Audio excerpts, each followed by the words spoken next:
savoir que c'est une promesse venant de Dieu. Et dès que tu le sais, accroche-toi à la promesse. Je viens de te dire que Dieu va te bénir. Dieu va pourvoir à tes besoins. Juste persévère dans les voies du Seigneur.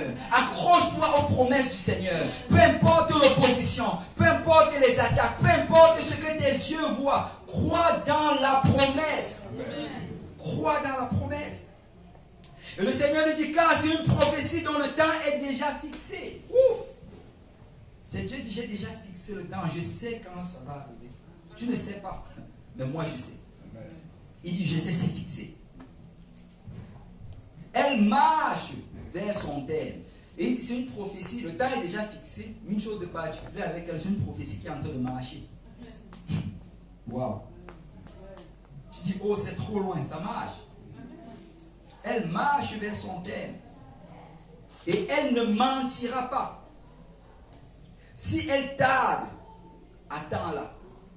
Vous savez, dans notre version, en 8 secondes, on voit si elle tarde. Mais si tu regardes la version Costerval, ça dit si elle diffère. Et ça t'amène d'une autre dimension. Ça veut dire si ça semble comme si c'est en train de s'éloigner. Je te dis que ça marche. Mais si tu la vois à distance, tu as l'impression qu'elle est en train de s'éloigner. Attends quand même. Parce qu'elle va s'accomplir. Regardez la fin du verset. Car elle s'accomplira certainement. Dieu dit qu'elle va s'accomplir. Vous savez, le problème, ce n'est pas Dieu, le problème, c'est nous. Amen. Et le problème, ce n'est pas la promesse, le problème, c'est notre persévérance. Est-ce que tu crois que Dieu va le faire? Est-ce que tu as décidé que peu importe ce qui arrive, je vais demeurer à mon poste jusqu'à ce que le Seigneur le fasse? Parce que réellement, c'est là que se trouve la question. Parce que très souvent, après un certain temps, on se dit, oh, ça ne va pas arriver. Et on commence à chercher d'autres solutions. Mais le Seigneur te dit, écoute, tu dois attendre. Tu dois persévérer, tu dois t'accrocher. Regardez le verset 4. Voici mon âme s'est enflée. C'est ça qu'Habakkuk dit. Mon âme s'était enflée d'orgueil, enflée d'inquiétude.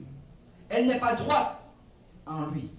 Mais le juste vivra par la foi. Le juste vivra par la foi. Le passage qu'on a lu en introduction, Hébreux chapitre 10, verset 35. La Bible dit, n'abandonnez donc pas votre assurance à laquelle est attachée une grande rémunération. Vous savez, nous avons une certaine assurance quand nous venons servir le Seigneur. Je ne sais pas s'il y a des gens qui se rappellent les premiers jours, le premier amour, comment tu aimais la maison de Dieu, comment tu aimais la présence de Dieu, comment tu aimais chacune des promesses et tu croyais avec assurance. Mais le Seigneur te dit, écoute, n'abandonne pas cette assurance-là. N'abandonne pas. Pourquoi? Parce que c'est à cette assurance qu'est attachée la rémunération. C'est à ta foi qu'est attachée la rémunération. Si Dieu va faire, c'est s'il va trouver la foi en toi.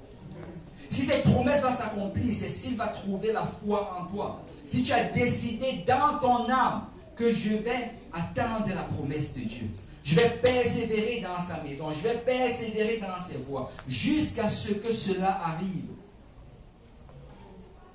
Il dit, car vous avez besoin de persévérance, afin qu'après avoir accompli la volonté de Dieu, vous obteniez ce qui est promis. Et si tu regardes vraiment ce que le passage dit que Dieu te donne la promesse. Amen. Mais qu'après avoir eu la promesse, tu commences à faire la volonté de Dieu. Amen. Tu sers Dieu jour après jour, nuit après nuit. Mais alors que tu le sais, souvent, ça va sembler que ça tarde l'accomplissement de la promesse. Il dit qu'après avoir fait ces deux choses-là, une chose très très importante, c'est la persévérance. Que tout le monde dise persévérance. C'est que le mot persévérance, en fait, c'est un mot qui est utilisé quand il y a un obstacle. S'il n'y a pas d'opposition, il n'y a pas de persévérance. Amen. Je vais donner un exemple. Si par exemple tu es en train de pousser une charge lourde, bien comme on fait souvent en Afrique, on pousse les voitures quand ça ne démarre pas. Amen. Si tu es en train de pousser la voiture, c'est là le poids de la voiture sera comme une résistance par rapport à la force que tu es en train d'appliquer. La seule manière pour que la voiture avance, c'est si tu persévères à appliquer la force.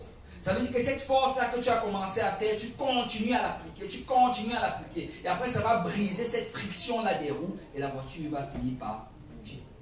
Et réellement, dans le Seigneur, quand nous commençons à pousser, quand nous commençons à avancer, quand nous commençons à nous battre contre l'ennemi de notre âme, nous avons besoin de persévérance. De telle manière que la même louange que j'ai donnée dimanche, que je la donne lundi. Amen. La même louange que j'ai donnée lundi, mardi, mercredi, jeudi.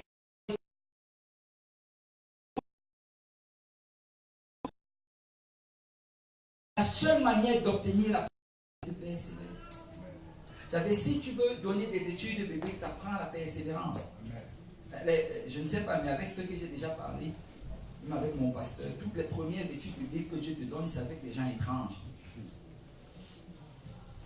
Ce sont des gens qui vont te jouer des coups. Mais vous savez, ce que tu es en train de faire, c'est qu'il est en train de tester ta persévérance. Tu persévères même quand ils sont. Lui, le test, c'est la parole de Dieu.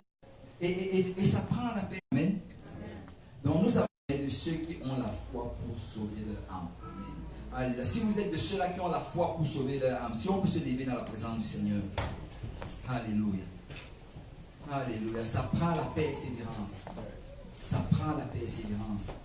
Alléluia. Dieu va faire. Dieu va accomplir sa promesse. Mais ça prend la persévérance. Ça prend que quelqu'un te décide aujourd'hui, je vais persévérer. Hébreux chapitre 6. Avec ça. Hébreux 6, 13.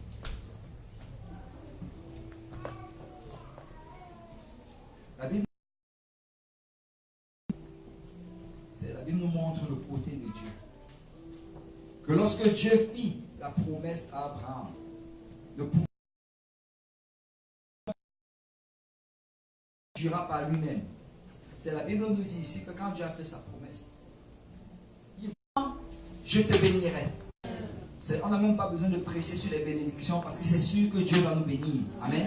C'est sûr que Dieu va pourvoir à tes besoins.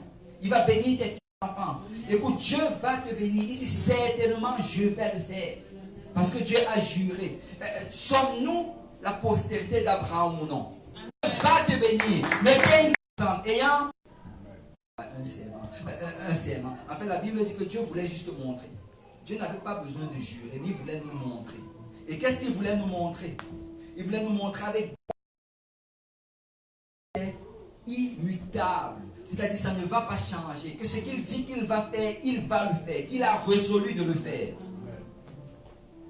Et c'est pourquoi il est intervenu par un serment. Afin que par deux choses ignorables, dans lesquelles il est impossible que Dieu mente. Ça c'est le numéro 1. Nous trouvions un puissant encouragement. Nous saisir l'espérance qui nous était proposée. En fait, c'est accompli